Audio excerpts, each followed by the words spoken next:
Oh, you've done it? What? On there?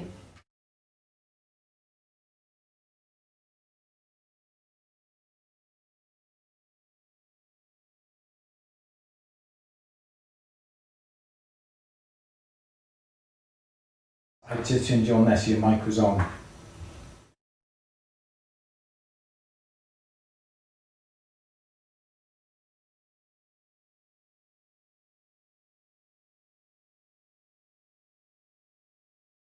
My mic on, that would help, wouldn't it? Hello everybody, how's everybody today?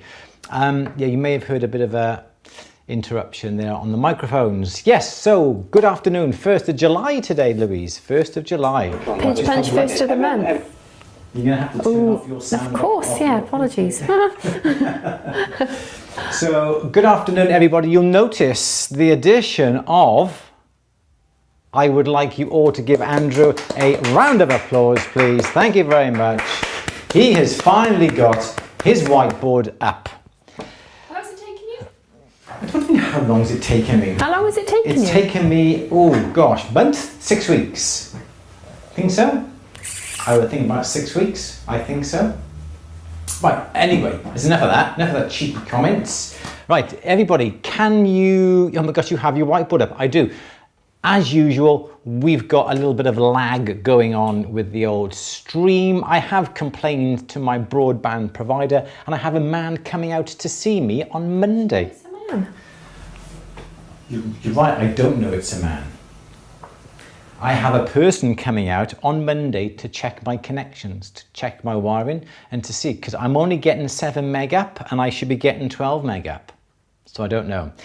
Everybody, you can all hear super, super, super. Louise has her At The Bench t-shirt on today. It's on you, camera's on you, Louise, stand up. Yep, and I've got my, no I don't. Everybody, we put a posting on At The Bench's Facebook group and also on Instagram. We have got a little bit of a sale on At The Bench merch. Louise, you have a button you can press, I do believe. If you go to this link that Louise is about to press on her chat box now, it should come up, I hope. It's pressed. Does it come up? Does it come up? Dum, ba, da, ba, da, dum. No. Doesn't come up. Okay, doesn't come up. Doesn't it come up? Does it come up with a triangle again? No. Nothing happens? Nothing. Okay, you have to... triangle, no error, nothing. Oh, problems again, problems again. All right, go on to Stream Deck onto your computer there and make sure it's all done. No matter how hard you press it, Louise, it ain't going to go any different than that. Okay. So close all the windows. Yeah. The Stream Deck top left. There we go. Cool. Just bear with a second. So click on show us and no, it should that actually. So Louise is just going to paste it. So we have a 20% discount off At The Bench merchandise. That's At The Bench t-shirts and At The Bench aprons. We've already had several orders today. We've got, thank you Louise for that. That's very kind. andrewberry.co.uk/. It's all coming. You've got hundreds coming up now. We have got lots and lots of t-shirts up for sale. We got aprons as well. As I said, we've already been inundated with orders today. We're getting them out today and tomorrow. So thank you very much for that. That's about it. Yes, whiteboard. We're going to use the whiteboard. I have checked. It is a whiteboard marker, not a permanent one, and a little cloth to rub it off. So any questions you need me to draw down the answers, we're going to use the whiteboard, everybody. Thank you very much indeed. Merch is live. You're right there. All right then. So Louise, have you had a good day? Reasonable. Yeah. Good. Yeah. Good. Busy. Good. Mm-hmm. Louise is starting a new job. I do believe you do have a new job. I do. Yeah. You can tell us a bit about it. I think I'll let you do that. Yes. Wrong one, wrong camera. There we go. So Louise is coming to work alongside me. No, it's not for me. You're working along. No, it's not for me. You're working alongside me. It's not working alongside me here. But yes, Louise is coming to work full time. Really looking forward to it. You are you? believe it or not, I am looking forward to it. Yeah, be good. It'll be good. It'll be good. So we got lots of things planned. There is so much that we've got in our head, that I've got in my head, that I need to get on camera, on film, on paper, and on social media, that I just simply cannot do it at all by myself and the few other guys that work with us downstairs. So Louise has very kindly given up her job, and she's got another job with me to work alongside. It's exciting, isn't it? We've got lots of plans, haven't we? Well, you find it difficult running the shop, and you'd much rather be teaching and creating as much as you love it all. Yeah. You can't do it all, can you? No, that's right. It's what lockdown has done, I think. Lockdown has made us all realise, and lots of people have actually sort of all changed. Anyway, there's enough talk. We're going to answering some questions. I'm a little bit late coming on today. Do apologise, and also apologise for putting 1:30 that I was going live when it should have been 3:30. This is why you need my help. See? So, all right, so we have got... can you do a polo shirt on your merch next duty? Yes, we certainly can do. We can certainly do a polo shirt, make a note, and I will get that sorted out over the next couple of days. Yeah, ladies and a gents one as well, I think. Yeah, a polo shirt, which would be rather nice. I've also got, perhaps I'll do this as well, but we're getting around to this in a minute. We've also done hoodies as well. So we've got nice, are they called varsity hoodies? Are they varsity hoodies? So big at the bench and a big at the bench as well. Really nice. This is a nice grey one with a nice light grey on the inside. Really nice pullover hoodie. We're going to start doing those as well. I don't know why, because it's coming up summer. But yeah, we got those as well. I know we're not revealing what we hinted at last week, because we are still doing a few things for that. But it's something big, something that nobody has ever done before, and that is something that is completely unique to us. So I'm not going to say anything, so I'm awfully sorry. Natalia, no, we're not. Okay, let's do some questions, shall we? So should we have a first question then, please, Louise? Okay, where are we? Mike is asking, do you think a pen player is worth the money, and how do you charge for it, since the plating is so expensive? A pen plater? Yeah. Yeah. So do I think a pen plater is worth it? A pen plater is worth it if you are doing some, say, re-tipping, and you need to just rhodium the tips, or you're working on perhaps a one-piece casting, and it's all yellow, and you need to make the head white rhodium as opposed to the whole ring. You can just draw on the plating. They are very handy, but they do have its limitations. It's very hard to work out the thickness of the plating, for instance. You can get away with a proper plating bath, but if you're on a budget, buy a pen plater first of all. The solutions you can keep for quite a while. They are quite expensive. Yes, I do agree with you. But you do have to have a reasonable amount of turnover when it comes to work to warrant the expense. Because I think the pen plater, I think Durston have got one due to come out now over the next couple of months. I've been prototyping that and playing around with some of the prototypes from that. But that is going to be coming out over the next couple of months. But pen platers, yes, they are good. Cheaper than a whole plating system, a whole plating bath. But any plating system is better than no plating system at all. Julia, I can just quickly say, is the Druzy video coming soon? Yeah, look, I got this gorgeous Druzy. Let me see if I can... if I got my keeper. This is going to be like the whiteboard all over again, isn't it? No. I need my controls. I lost my controls. Alright, so here we go. I think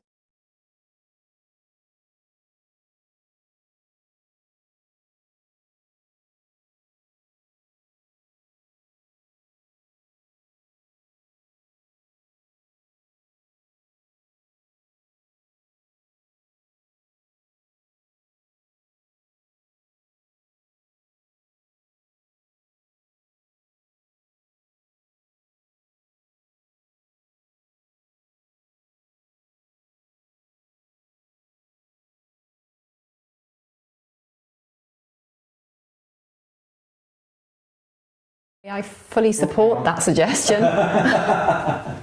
Okay. Oh. Nope, shall I get them for you? I'm just, no, stay there, stay there. Stay there.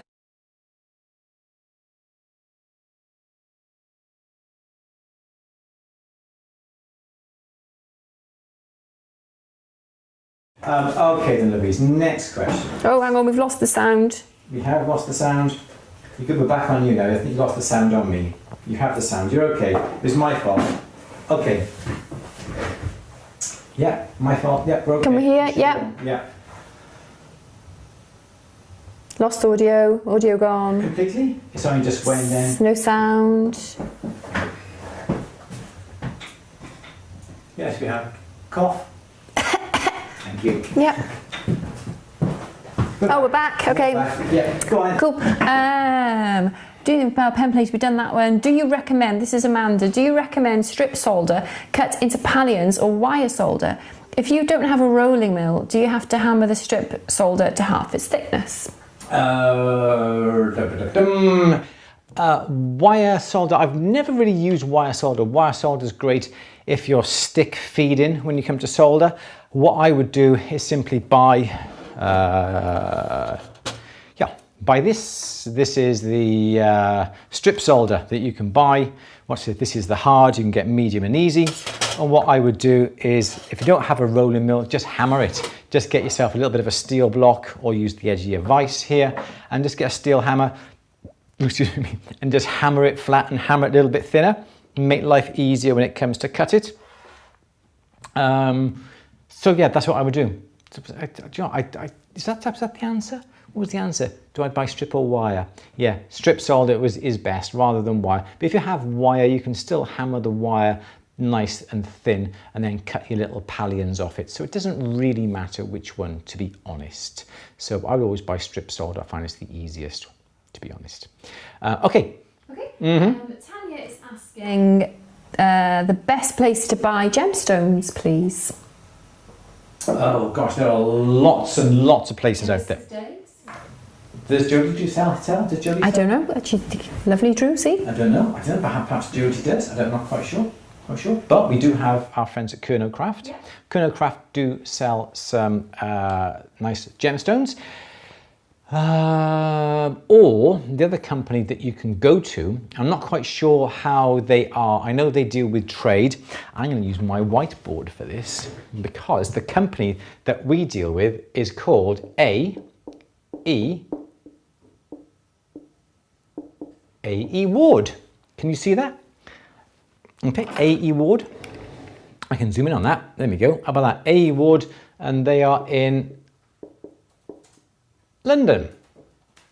So they will, and they do have a lovely gemstones. You can go to them, AE Ward, for your gemstones. Give them a call.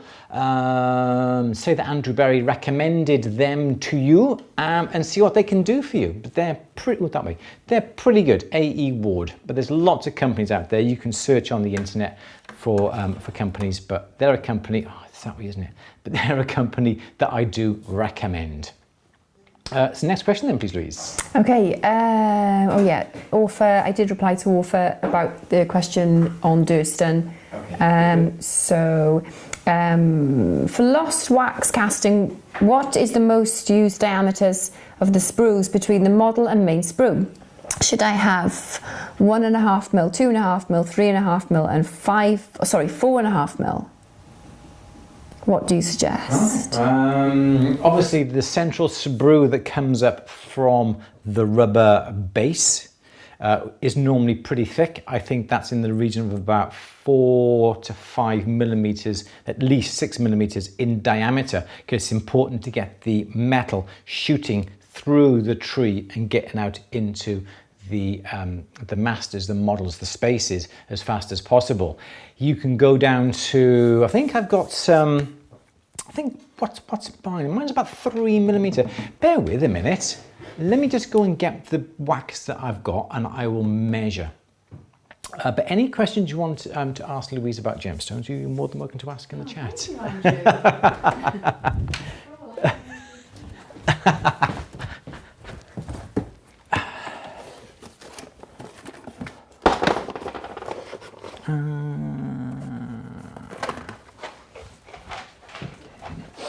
Okay, so here we go. We've got my waxes that I use. So I've got, what's this? What's that? That's 6mm, but I've also got, I use this. This is quite a big, thick, chunky one. This is what I use for the central part of the tree, and this goes into the wax, sorry, into the rubber, and this is 9.6mm. That's 9mm in diameter. So that is my main sprue coming off from the rubber. Then I will sometimes use these. These are 6mm, but more often than not, I would use these little ones, and these are in the region of about 3.2, 3 So yes, 6mm for the main, and then usually these coming out at 3mm, 3.2. 6mm is going to be too big, but those are what I would recommend for the sprues. You don't want to have anything too small initially, because the idea is you need to get the metal out from the outside into the masters, and the faster you get the metal to the master, the more successful a casting that you will actually have. So make the first branch, the trunk, think of it like a tree. The trunk is nice and thick, and as the branches come out, the branch is a little bit thinner, and that would be an ideal way that you can actually think about it. Oh, I haven't got my lights on today. Okay. I've got my green light back here. Okay, Louise, next question, please. Okay, Andy is asking, I was wondering if Andrew could recommend an at the bench project at an intermediate level. Keep talking, try to like to do what?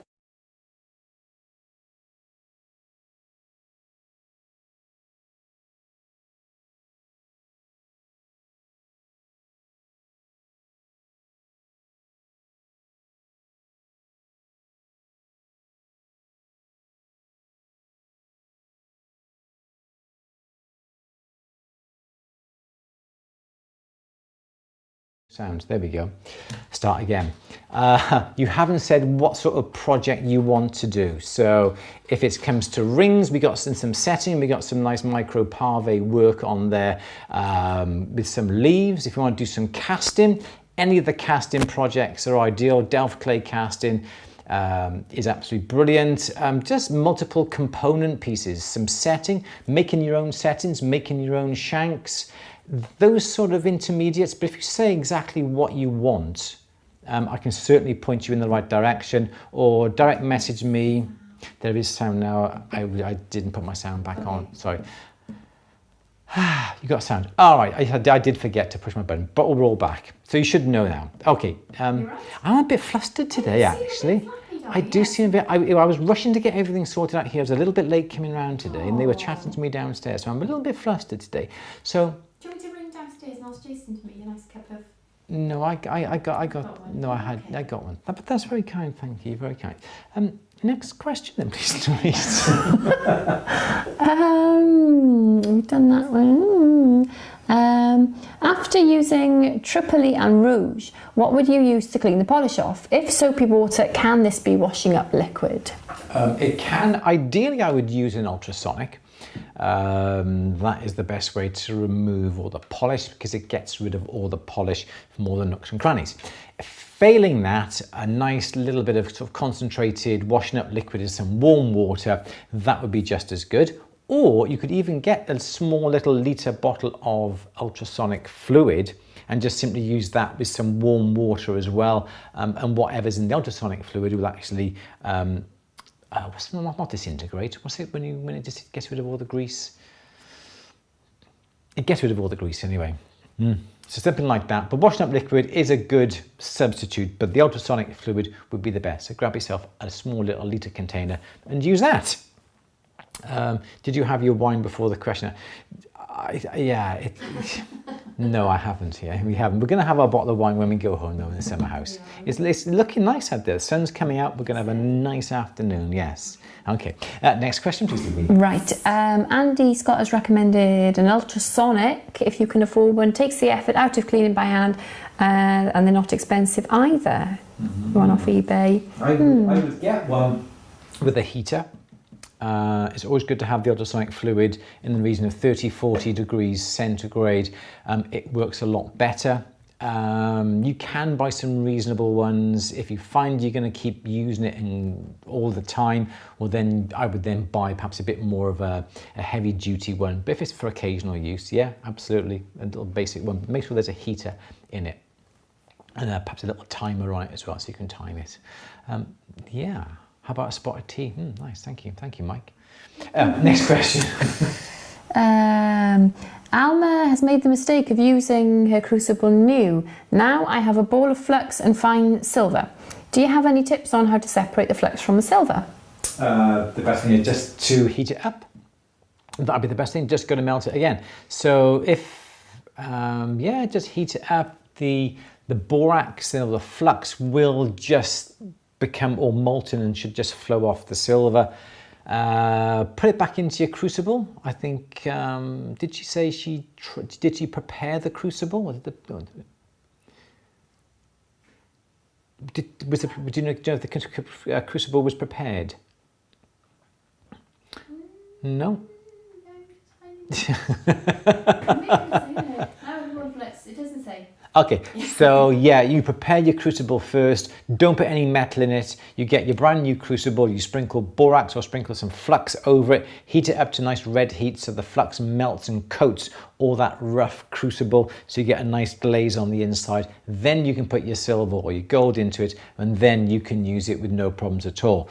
If you've put flux in with it with the silver, it isn't a good thing, but you can get around it by melting the silver again, but only after you have prepared that crucible. So get a new crucible or get the old crucible, prepare it first of all, plenty of flux over the surface, put your silver that has all the crusty bits of old crucible and flux into it, put that into the crucible, heat it up, and once you've heated it up, all that then will melt off and go into the crucible itself, into the coating, the borax coating, and then you'll be left with your silver that then you can simply pour out. And 4/9 fine silver, no, you don't need to put any borax on your graphite crucible at all. You just have your graphite crucible as it is, as it comes out of the box, taking very good care with it. So there's no borax needed with your graphite crucible. It's gorgeous and smooth and lovely, not like the little ceramic clay unglazed crucibles that you get that do have to be prepared beforehand. Next question then, please, Louise. Next question. Diddly-doo.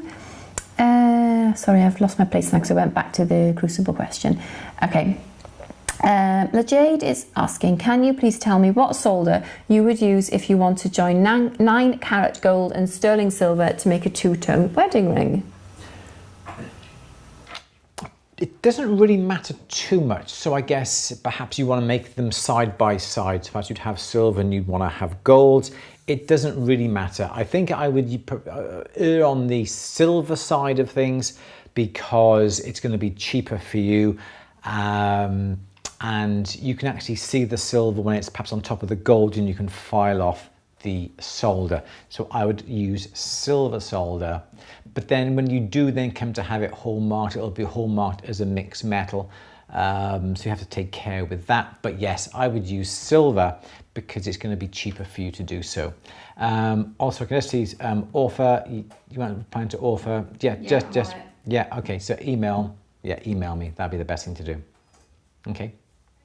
Okay, next question then, please, Louise. Okay. Thomas is having trouble getting a stripe-free polish of larger areas, 15 by 15 centimeters, when I use my pendant motor. Is there a special Andrew trick? Ooh, it's going to be very hard because if you use your flex shaft or your pendant motor, the mops are really, really small. So that's the problem that I think you're going to be getting. You need to have a real wide mop at least an inch, inch and a half wide when you're coming to do large areas, because of the purely the contact between the mop and the metal is broad and wide enough. You won't get it, sort of the ripples that you would get if you went over it.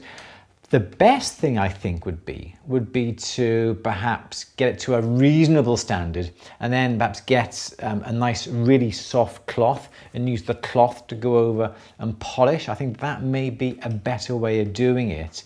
But if you've got 15 centimeters, that's like 6 inches. That's a huge piece of metal. And to do it with a pendant motor, you're very dedicated, because I don't think I would. But yeah, I think that would be the best thing. Or get a piece of leather, perhaps a nice square piece of leather, nice soft suede type, and put some polish on that and go over the whole area with that. Once you've done that, wash it, soapy water or ultrasonic it, and do the same then with some rouge and go over the surface again. So the trick is not to use a flex shaft or a pendant motor, but use your, I'm looking over there because my pendant motor, my bench mounted polishing motor is over there. So just get a nice big polishing motor if you can, just buy a single spindle, nice wide 1.5 inch mop, and that should be sufficient to get a nice streak-free finish. But there is no trick, there is no shortcut, I'm afraid, to that. Next question then, please, Louise. Okay, Gabriella is asking, when making a piece with bezels and hinges, would you first set the stones or the hinges? My hinge snapped while setting the stones. Okay, so I think the hinges usually, and putting the pins in, are usually the last things that you really should put together. But obviously, as you're progressing through the piece, always put the pieces together, do a bit of trial and error, put a pin through, make sure the hinges work. Make sure that your joints are looking good, you know, move them back and forth, make sure they fit nicely. Your hinge, the knuckles of the hinge comes together, and when it's all looking good, perhaps take the pin back out, set the stone, and all you gotta do is just put the pin back through the hinge. That's what I think I would do. If you, what did she say she did? She did the hinge broke after she set the stone. The hinge snapped while setting the stones. It depends on how the design was all put together, I think. So yeah, I would not put the hinge together. I would actually set the stone, then put the hinge together and put the pin through. But do a bit of, have a dry run first of all, and make sure it all goes together nice and perfect. And then take the pin out, set the stone, put the pin back in. That'll protect your knuckles. There we go. Next question then, please, Louise. I think we're flying through the questions today. No one's asked me to use my whiteboard. No one's asked me to use my whiteboard. Can somebody ask a question, please? Sandra can use the whiteboard. Okay, Brenda has been commissioned to make an anti-clastic bangle, which she hasn't done before, to end with a specific width. What allowance should be added when ordering my silver? Okay, so it depends on how much of an anti-clastic dip you would make. So a bit of trial and error. I don't think you wouldn't need to order a piece of silver that's a lot wider, because you've only got to allow for a little bit of sort of dip. If the ends have to come together, and say it's 10 millimeters after it has been anti-clasticed, if there's such a word, I would allow for perhaps 1 millimeter, 2 millimeters maximum. I would rather err on the wider side, knowing that you can just file it down should it be a fraction too wide, but no more than 2 millimeters, or 1.5 millimeters I would have thought. Go for 2 millimeters and you can always file it down. But again, it does depend on how much of a dip. If you've only got a very slight, shallow anti-clastic, it's literally going to be like 1 millimeter, if that. But something with a bit more of a depth, go for something a little bit more, perhaps a 2 millimeter, something like that. Are you busy? Yeah, you're busy? Yeah. Good, yeah. All right, Louise, next question, please. Okay, naturist. I'm a beginner. Can you recommend plier brands? Plier brands? There are some very expensive. Lindstrom, I think, are one of the best pliers that you can get. If you're in the US, you can go to is it Rio Grande, and I think Bell is a pretty good brand. As long as it has a brand name on it that the big and major tool companies sell, I think you should be totally fine with that. What you don't want to do is pick up a pair or a set of pliers from, say, Amazon that are unbranded, because you just don't know what you're going to get. Make sure that the pliers all have box joints. So these here are called box joints. You can see this one here goes through into the other half of the pliers. So that is called a box joint. Have pliers with a box joint. What you don't want is to have lap joints, which are something like these. As you can see, these are slightly different. Lap joint, that is where just one goes over the other, not very strong. They won't last you hardly any time at all. Go for a box joint. In the UK, just go to any of the major tool suppliers. These are from Sutton Tools. They've got their brand on them. They're just as good as any other. If you want to splash out and you've got a bit of money, Lindstrom are the best, but just buy any branded pliers out there. You should be certainly fine with that. Next question, please, Louise. Okay, Trevor is asking, are there any benefits of using liquid flux rather than a borax cone? Any benefit? I'm not a great lover of liquid flux. I always use, as you can see, I always use a borax cone and a borax dish with a little bit of water. I just find that I can use that quite well. If I do need to melt something down the bench, I just get my borax cone and just dab it on it, and you know, that's just what I've always used. Some people love Orflux, some people love magic boric. It's just a matter of preference. The one thing that I do find is that if you have to have that liquid flux sent to you, especially here in the UK, you have to have it with a courier. So it does cost you a lot more because I think it's classed as a hazardous material.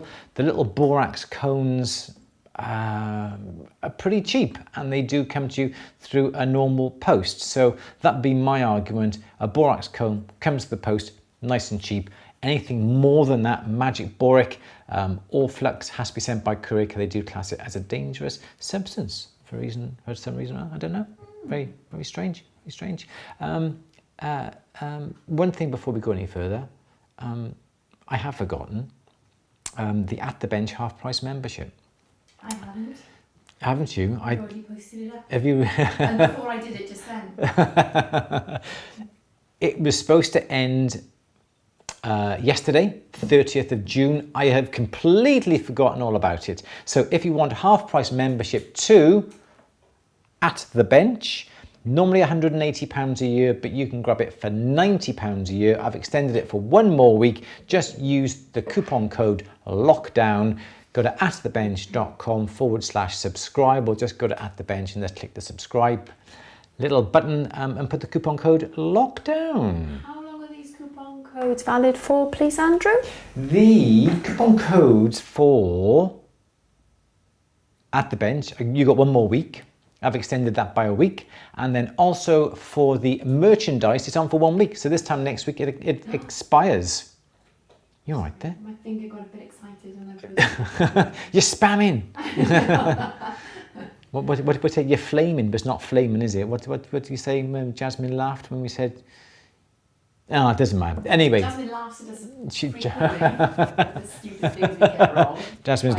Jasmine's Louise's daughter, yes. But how old? She's 17, and we think we're cool, don't we? But we're not cool. We are. We are cool. All right, Louise, let's have another question, please. Okay, Jackie is asking, when working with different metals such as copper and sterling, should I try to keep my filing dust separate for recycling? Maybe different pans to catch the dust? Yeah, you can do. There's no harm in it. If you're soldering metal, silver to copper, and you're filing it, then it's very hard to differentiate between copper filings and silver filings. But yeah, it's going to be a simple matter of perhaps just getting a piece of paper in your tray underneath your peg when you're working to catch the copper. Then that can be perhaps thrown away because that's just they're not really about being able to be melted down, but the silver you can melt down, although I wouldn't necessarily melt down any of the filings.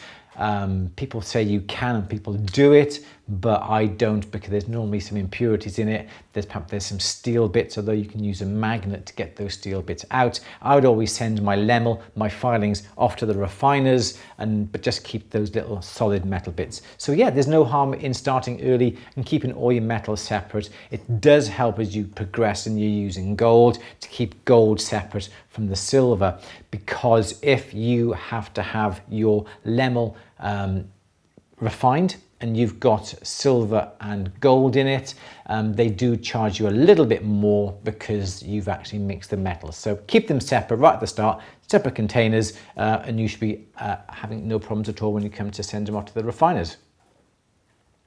Next question. Is it wise to use your, Louise is a bit busy tapping away.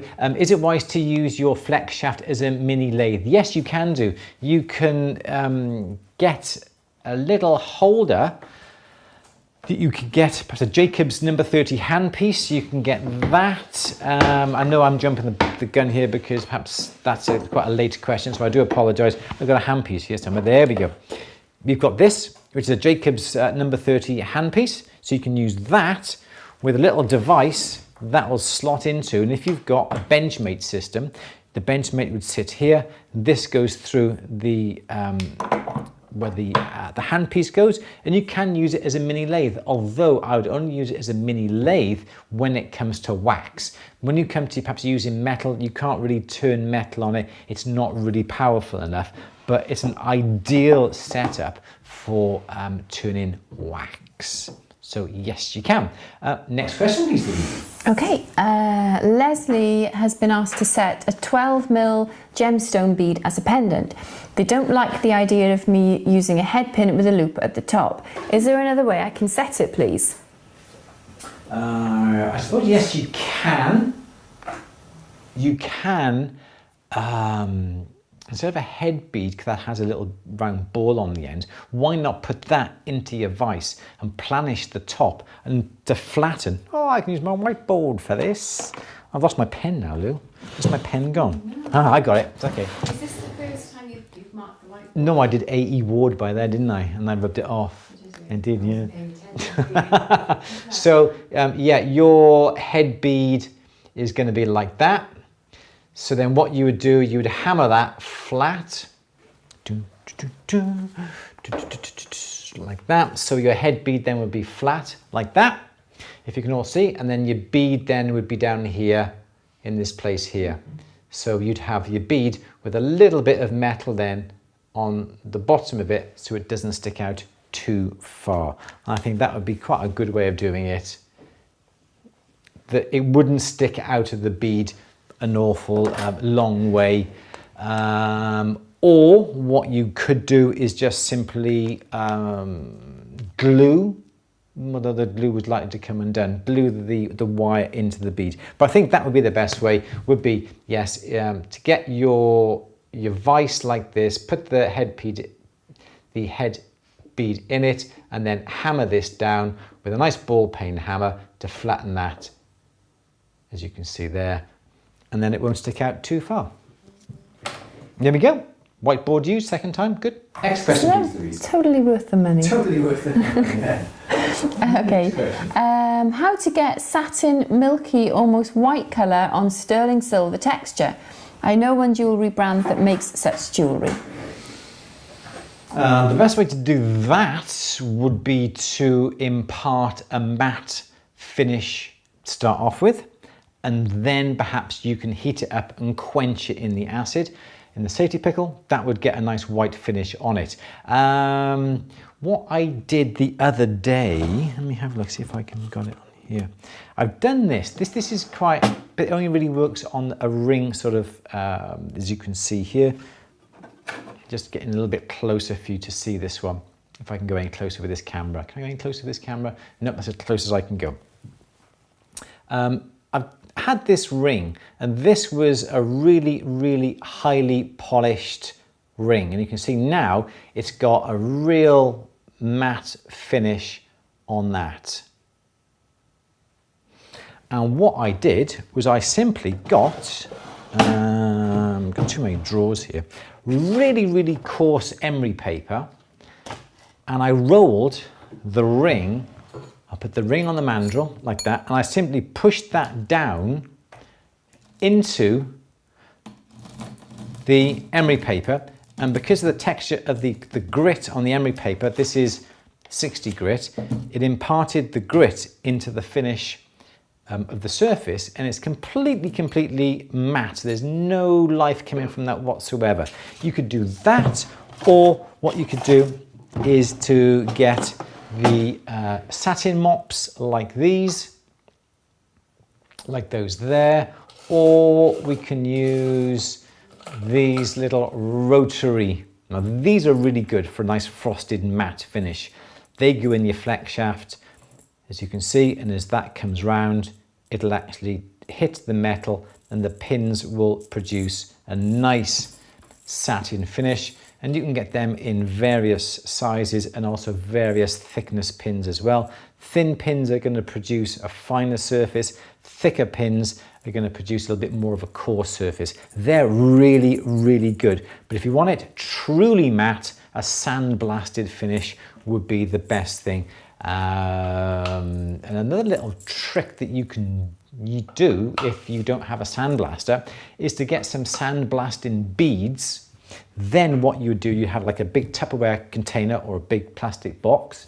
You would hold onto your piece of jewelry, perhaps on a string or on a dowel, if it's a ring, or hold it with a pair of pliers and pour the sandblasted material media over the piece. I know it's not being blasted with air, but literally it falling down onto the piece as you rotate the piece.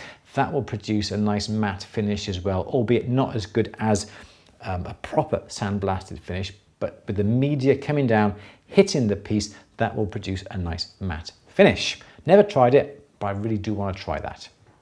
Next question then, please, Louise. Okay, Julia is saying she gets a lot of joint pains, particularly in my thumbs and fingers. It is worst when sawing and filing. Is there anything I could use to help hold the work while filing and sawing? You can buy the Benchmate from GRS. It is, oh no, it's downstairs. No, Andrew. No, it's right. Benchmate system from GRS, absolutely fantastic because especially the new ones,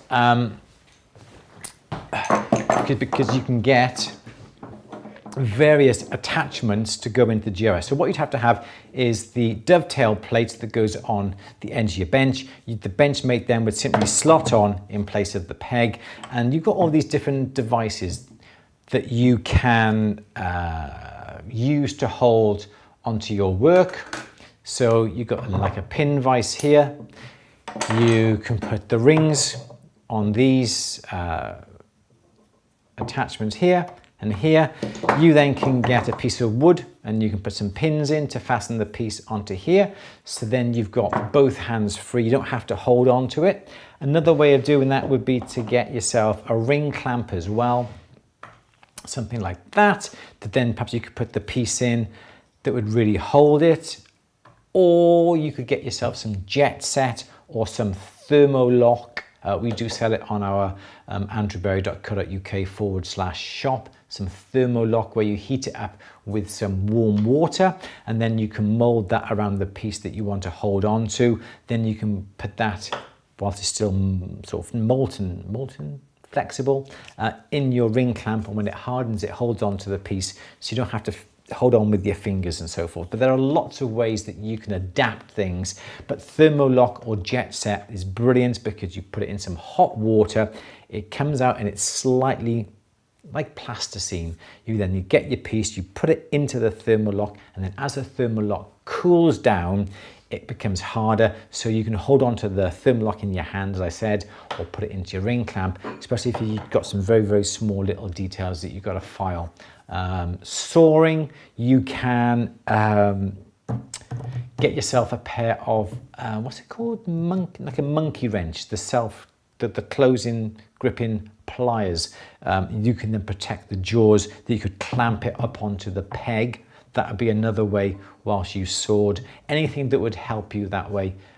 Be like, how can I explain? I may actually have them because Steve made these for me. Bear with me a second. These are very much like Steve Satow made these for me. These are, it's basically what I'm just trying to explain. So these are more of a wrench, and as you squeeze the handle here, it clamps at this end. He's lined them with a little bit of copper to protect it, so you could put your piece on here, you could come along and you can clamp that onto your peg. So your piece of metal, let's give him a bit of metal. Let's use that my bit of metal. So there we go, you can come along, you can clamp that down. Let me get him the right way. There we go. Clamp it, Andrew. Like that. Squeeze the handles, he says, like that. That would then, he says it's falling off. That would hold that in place like that. Then you can come along and you can just simply saw without having to hold the metal with your other hand. But you can make these yourself from the monkey wrench. There we go. That's the best thing I can say. But Steve Satow made these. Perhaps I'll put a picture when I find the correct ones up on Instagram or on Facebook. That'd be quite nice. Next question then, please, Louise. Okay, Dagmara would like to hear your tips, do's and don'ts on using gold bezel strip to bezel set cabochons. Is the alloy harder to wrap around the stone? I think if you're used to fine silver, yes, it is a lot harder. Again, it depends on the thickness of the bezel wire that you're using. It would be no real difference when it comes to the construction wise of it. Yes, it's going to be a little bit more expensive. You may be able to use some fine gold perhaps, or some 18 karat gold that would allow the metal to bend and to be able to be burnished over a little bit easier. Mole grips, thank you Bob, that's what I was trying to get the word out. Mole grips, vice grip pliers, thank you. Yeah, so there'd be no real difference at all. It's just going to be a little bit harder to ease over onto the stone. That's all that you would really notice. Okay, next question please. That was a quick one really, wasn't it? Next question please, Louise. Lorena would like to know, what's a good guillotine shear? Oh, wrong one. Durston. Durston do a 4-inch, 6-inch and a 12-inch guillotine. If you go to Durston, go to actually atb.yt, so at the bench, atb.yt/Durston. You can go to there, and just for you guys, I've got a special code for you that you can get 10% off. Now, bear with me a second. I will find my code now for you. You can get 10, oh, okay, who am I ringing? Sharon, I didn't mean to ring Sharon then. Oh my gosh, it's all going wrong for me today. I need to have a glass of wine or few. The code is C, I think, oh my God, I've lost it now. Okay, so this is the code. Louise, jot this down. It's the letter C, yeah. The number 4, yeah. A. This is all uppercase. Doesn't matter, I don't think. C for A. F for Freddie. F. C Yeah. for A, F. And that's to be used at atb.yt. /Durston. Durston. Yeah, so there's a 10% discount code to go to Durston that will enable you to get a discount of anything at all. And I don't think there's an expiry date on that code actually. It's one that Matthew gave to me a couple of years ago that I did check today. It is still active. If it's not uppercase, it's going to be lowercase. But use that 10% off. Good guillotines, I think they are one of the best in the industry. The actual blade can be rotated, so if it does happen to become a little bit blunt, you can take it off, you can turn it around 90 degrees, put it back on, and you can keep doing that obviously 4 times. So it's an absolute brilliant guillotine. I'm actually going to be getting the 12-inch guillotine very, very shortly, so there'll be a product review on that. So that is what I would recommend. How thick a sheet can you cut? Couldn't find it. Depends. Okay, if you are cutting a very short, not a very wide piece of metal, you can go up to around about 2 millimeters in thickness. But if you are trying to cut the width, the whole width of the blade, so if you've got a 4-inch guillotine and you're trying to cut a 4-inch piece of metal, you would be doing about 1.2 millimeter, perhaps maximum, because it has to shear the whole width. If you are only guillotining perhaps a little 1-inch piece or a 2-inch piece, you could really get up to around about 2 millimeters in thickness using brass, copper, gold, silver, that sort of thing. I wouldn't advise you to do anything like that using steel. It'll be far too thick and it would damage the guillotine. So there we go. That's how thick that you can use. Obviously, the narrower the bit, the thicker the metal, the wider the piece of metal that you're trying to cut, the thinner it really has to be. Next question then, please, Louise. Okay, this is from Ecology. I have a question that's been bugging me for ages. I use scrap silver for casting, but I cannot get broken snake chains to melt. I have loads of them and would love to be able to reuse them. Right, okay. You see, I wouldn't use snake chains or any type of chain like that. I wouldn't want to reuse that because there's going to be too much solder in that particular type of chain. You can add a little bit of fine silver to it to raise the quality, but perhaps even the snake chains that you've got aren't real silver. Perhaps they've been bought from a suspicious place and they said they were silver. Sometimes they're not, but I wouldn't use a snake chain. I would simply send them off to a refiner's or a bullion dealer's, something like that. Let them have the trouble of trying to melt it down and they will give you the money for those chains. I wouldn't recommend that. I would just put it to one side and get some nice pieces of silver without too much solder joint in it, and it will melt down a lot easier. Next question, please, Louise. Okay. Apparently I'm looking gorgeous in my t-shirt. Okay, Steve Green is asking, can I ask how I would get a hallmark put on a piece that I have made, not so professional? You can send the items off to the assay office and the assay office will put their mark on it. I think that is the case if you haven't sort of gone to the expense of registering your own mark.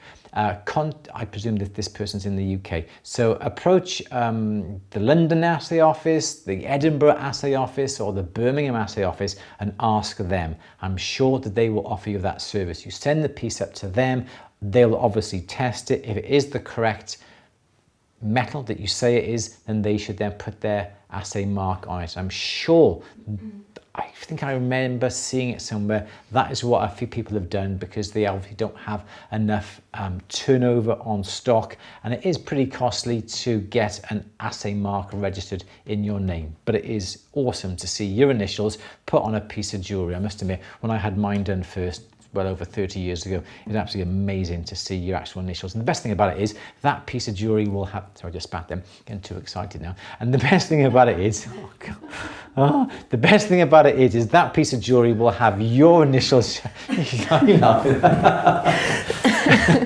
That piece of jewellery will have your initials on it forever until it gets melted down or just wears away. So that's the best thing about it. And what the best thing about it is that say someone's getting married and you've got your initials on that piece when someone's married. It's absolutely gorgeous. And yet Louise has my initials on her, obviously, wedding band because yeah, because we made them, didn't we? Yes, we did. We did.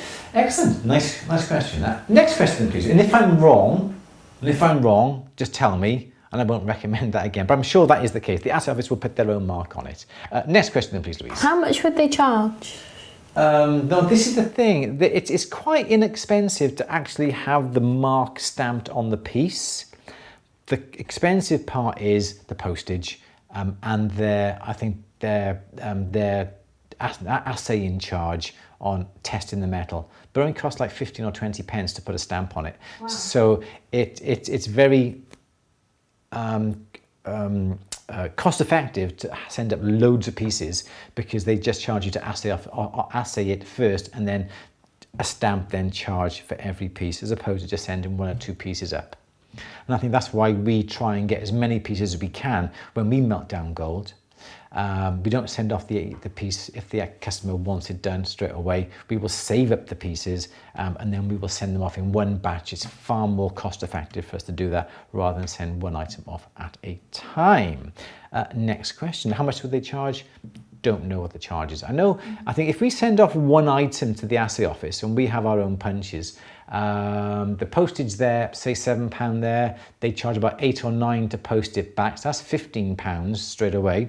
So we've got £15 they may assay off it. So the bill may come to around about £20–25 just for 1 item, but you send 10 items, it may only be about, I don't know, £28, something like that. So the more you send, the cheaper per item it's going to be.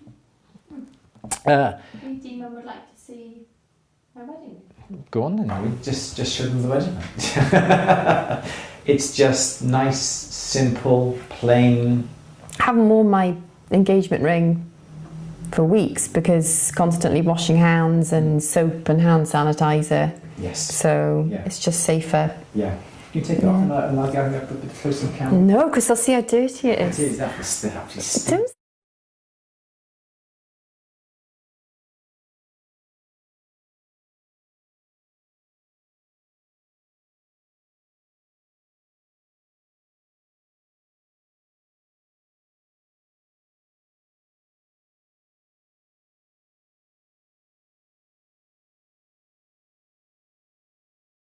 flat on the outside. I think you couldn't see then, could you? Flat on the outside, court shape on the inside. Court shape for comfort. Pop that on. Yeah, thank you so much. There we go. All right then. Yes, back again. I know. I keep forgetting to push it. I'm having a bit of a bad day today. I don't know why. I haven't had much coffee today, but been rushing around.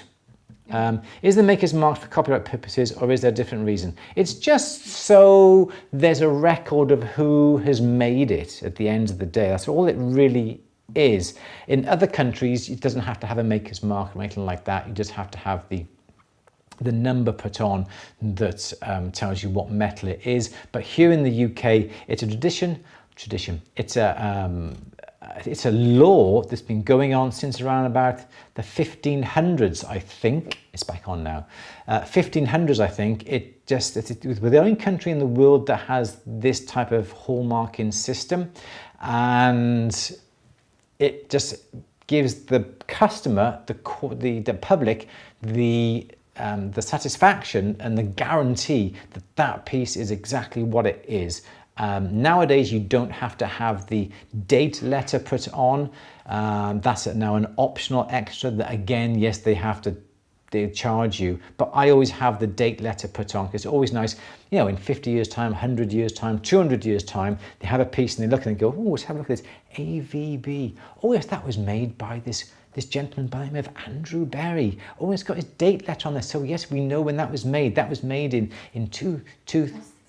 What's the validity? What the V? Oh yeah, I know. So it would be AVB, so Andrew Berry, and then we have the date letter, and people can actually date the piece as opposed to having to guess it.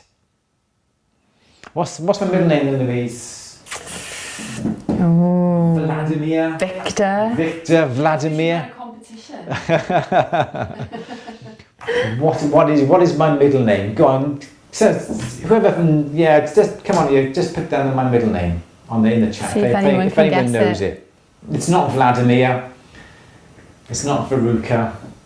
It's not Veruca. Should we have a question in the meantime? Go on then. What's your next question? Okay, Catalina is asking, after I prepare my silver alloy and get the silver plate, when I reheat it for a solder, for example, bubbles appear under the layer. What do I do wrong? Okay, this is something that is quite common. Some people say that when you've melted down your gold or your silver and you've made it into an ingot, you should hammer it. Some people say the hammering then sort of does something to the crystals and compresses the crystals and makes them all sort of reattach themselves. Some people say you have less problems with the bubbling that you say, Me personally, I've been doing it for 30 odd years, 35 years. I have had occasional bubbles. I think that is because there is a little bit too much oxygen in the flame, especially if you're using oxygen and propane or acetylene and propane. You have too much oxygen going into the flame, and that then is absorbed by the silver. Silver will absorb oxygen. The more oxygen Vince, thanks, 4 9s, fine silver. Rumpelstiltskin, oh, thank you very much. No, I think you should. Voldemort.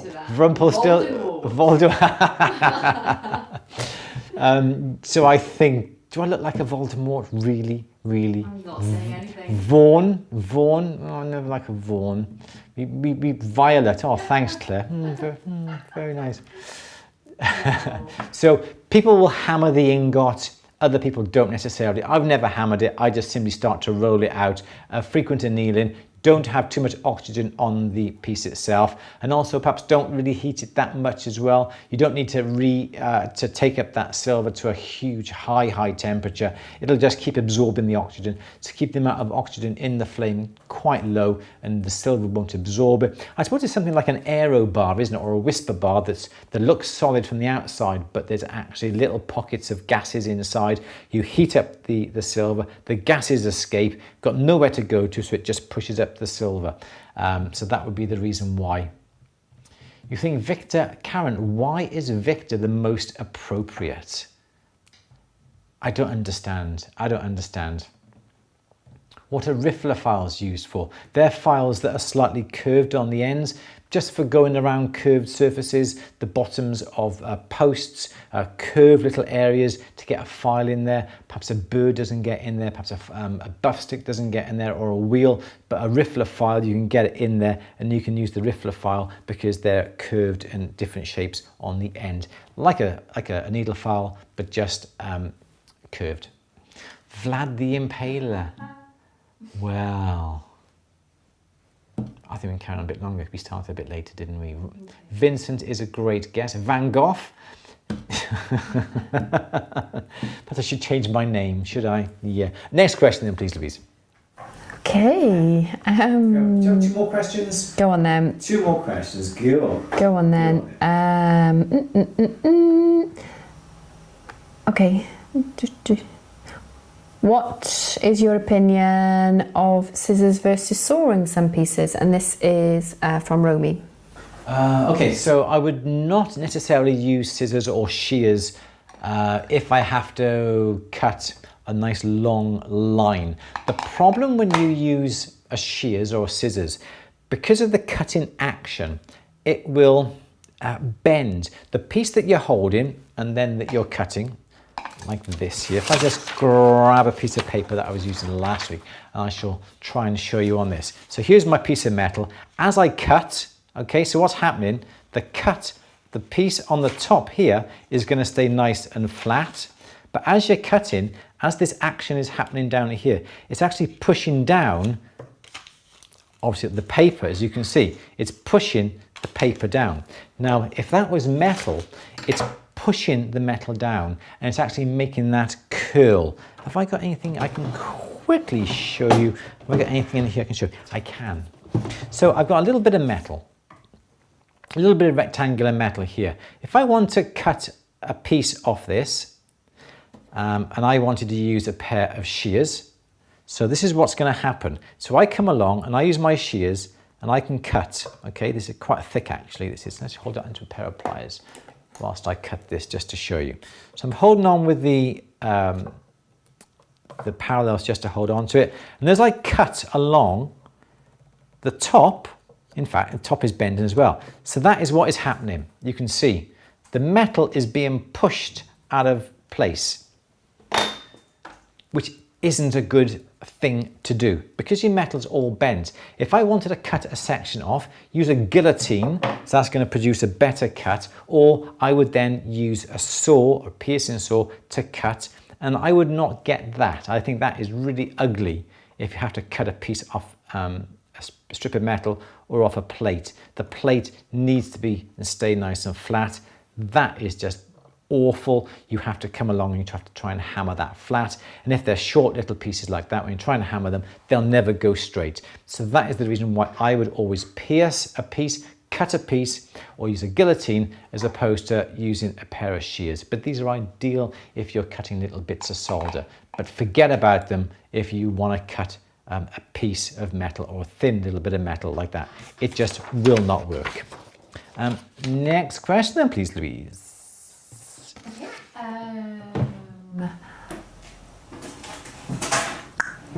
How far did it get? When just started working with Argentium silver, when do I have to solder and when can I fuse? Oh, I really cannot answer that question because I don't use Argentium silver. I really don't know the answer to that, and I wouldn't want to try and guess. I've never used Argentium. I've never used anything like that at all. I've never had the need to because I know it's a completely different way of working with Argentium. So I'm afraid I cannot answer that question. But there are people out there. What's the lady's name? Cordell. Remember we had this question a few weeks ago. There's a lady out there called, I think it was Cordell, surname of Cordell, that's a specialist in Argentium. She would be able to tell you. Okay. Absolutely. Yeah, there we go. Crack on. Okay. Yep, next question. Last question. Should I last question? Okay, yeah. Laura is asking you, I'm trying to work with copper. Copper solder still turns a grey colour and it seems to only come in a hard form, which makes it difficult to add multiple components. Is it better to use silver solder?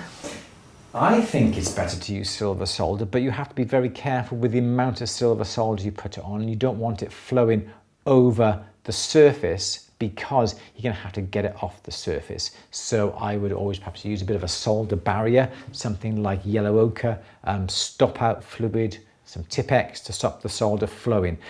For me, yeah, I would always use a silver solder. For me, it's easier to use. I've always used silver solders. I've used it all my life. I wouldn't try and use a copper. As you say, it's never the right color. There's only one grade as well, but when it comes to silver, you know it's going to be a slight silver line where the joins are, and you can use it because it's got medium, easy and hard as well, or hard and medium. There we go. That was the names. I just saw it come up there then. Cordell, Rhonda Coriel, yeah. Rhonda Coriel for Argentium. She's an expert in that. There we go. Oh, excuse me. I think that's about it. I have to try and have a calm down now, I think. Actually, this will be quite calming for you. This will be a nice little relaxing thing for you to do. Natalia would like you to draw your favourite animal on your new whiteboard, please. I can draw an animal. Yes, you can. I'm hopeless at drawing. My favourite... You're a designer, come on. Designer? I don't draw animals. Oh my gosh, I can't draw. I can't draw animals. I'll draw my favourite little cartoon face. No, draw your favourite animal. Oh, I can't. Is it that hard to think of your favourite animal? Oh, it's a cat, isn't it? Because we've got Bunny. Bunny? I can't draw a cat. How do you draw a cat? Easy. Okay, Louise, come and draw me a cat. Okay.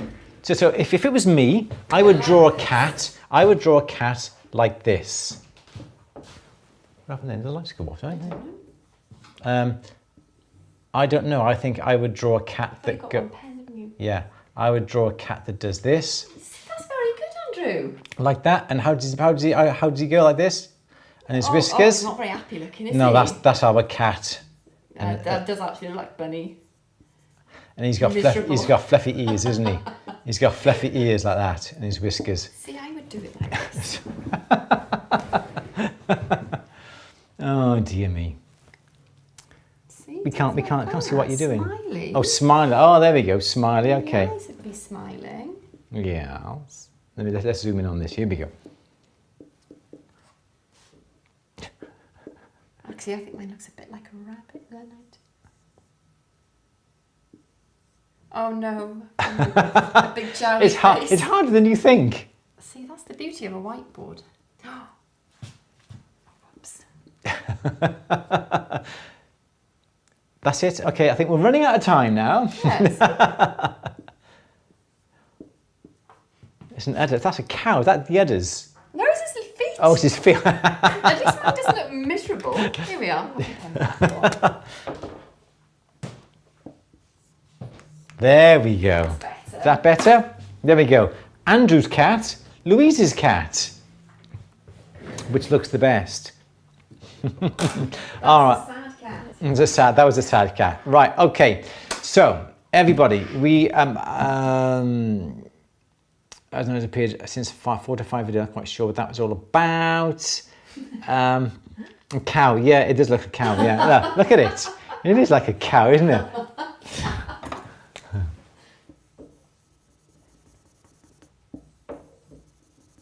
There you go. Since when did cows have whiskers? I'm sure they do. There we go. They don't. Oh dear. All right then. Everybody. Hang on, Sharon's ringing me. Hang on a second. Hang on. Hang on. Hello. Oh, she's gone.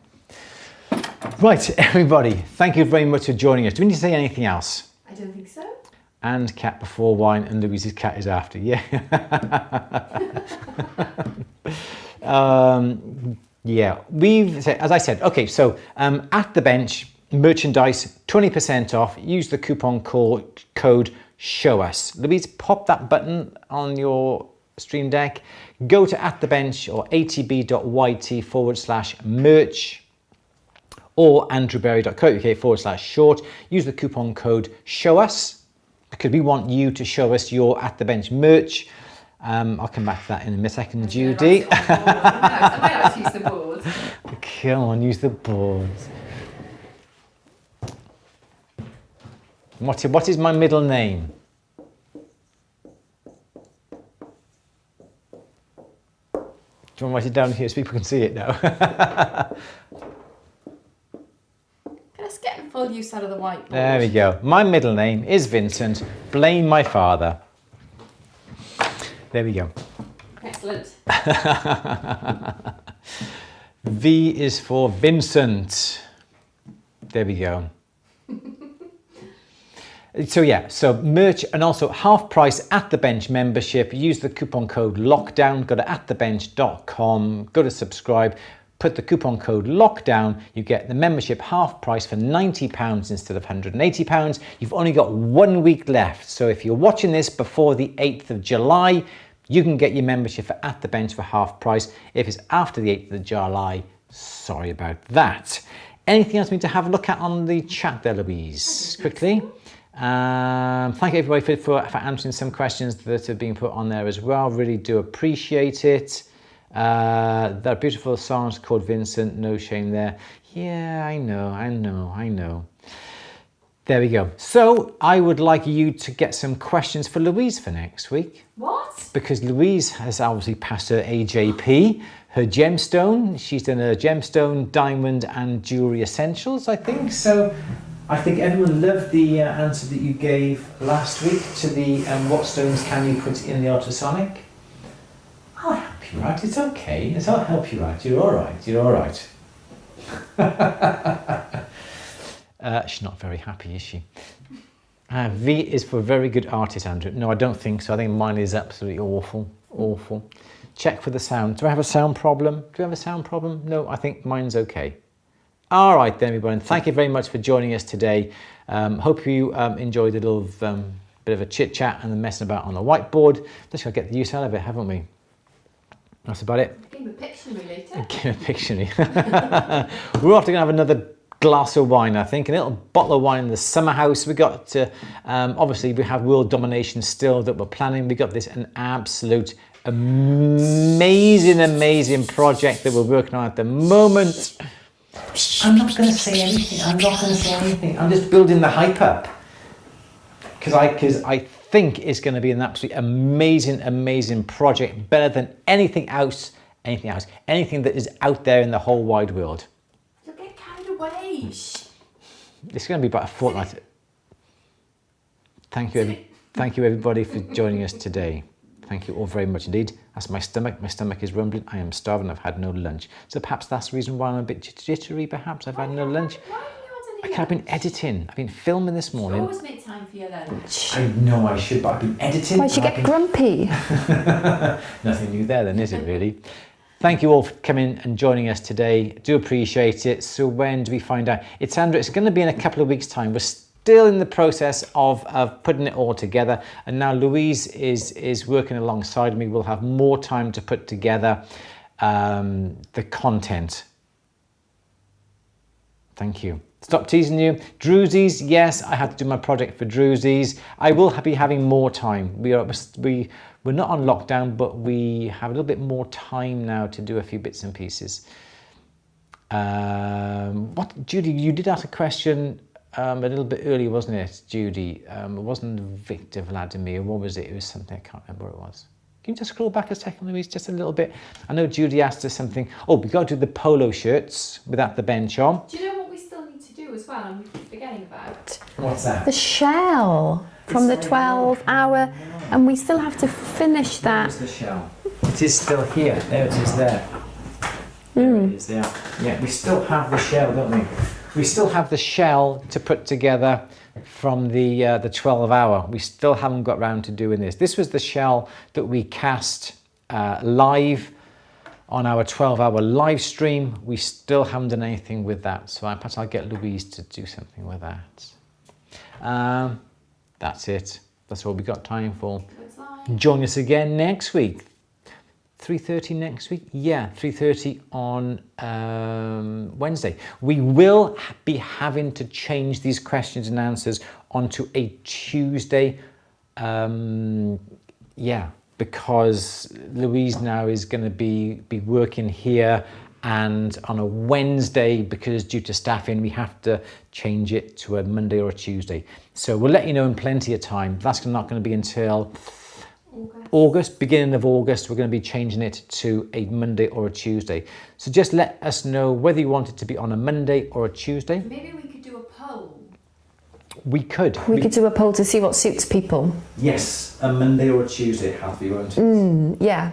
Okay, all right, we'll do a bit of a poll. How do we do a poll, Louise? We can do a poll on Facebook, or we can do a poll on an external form like we did for the live stream. We can get some feedback anyway. Okay. And all right. Yeah. So look out for on At The Bench's Facebook page, or my Facebook page, or Andrew Brown Julie's Facebook page. We'll put a poll on there, but we will have to change it from beginning of August to a Monday or a Tuesday. So just let us know which is going to be the best day. It'll be the same sort of time, 3:30.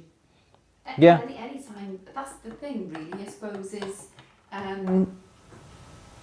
any time would be suitable for me, wouldn't it then? Yeah, we're going to be together. So it depends what is suitable for these guys. Yeah, absolutely. Okay, cool. We'll do that. We'll put a bit of a poll out.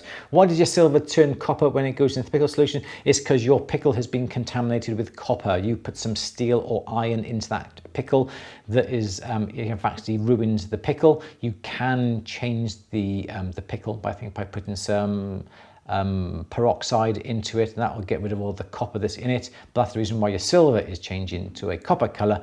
Throw away the pickle, don't throw it away. Dehydrate it, get rid of all the water, but replace your pickle with fresh pickle, and you'll be putting pieces in your pickle now with no problem at all. 3:30 is great. Okay, so yeah, okay, so we're going to have a look through all the chat, go through onto At The Bench's Facebook page. We're going to put a poll on there. Let us know your times, your days, and we shall certainly give it some consideration. So that is all we need to say. Louise, say goodbye. Goodbye. Goodbye, everybody. Everybody take care. We will see you all next week, 3:30. Take care, and thank you all for staying on for as long as you have, even though we've been doing a bit of chit chat for the last 20 minutes. I'm not the only one who does me a favour. Okay, what we'll do, for next week, we'll get a poll on an external, perhaps Google Sheets, and we will post a link. Not now, but next Wednesday, we will post a link in the chat for you to go along to let us know a Monday or a Tuesday and what time, for the people who don't have Facebook, because not everybody doesn't have Facebook. Yeah, your views will be counted, don't worry. Yes, again, your views will be counted. Your views will be counted, yeah, don't worry, yes. No worries at all. Because you're the people who've come on week after week, and you're the people that that we're doing it for, really. So yeah. Yeah. So we will listen to you and we will take all that into consideration and we certainly look at it. Everyone, take care. We will see you all next time. Got the slide ready to come into position? Oh, I always forget. You always... Everyone, take care. We will see you next time, next Wednesday, 3:30, not 1:30 like I said. Always 3:30 in the afternoon for now. Until next week, take care. See you all soon. Bye.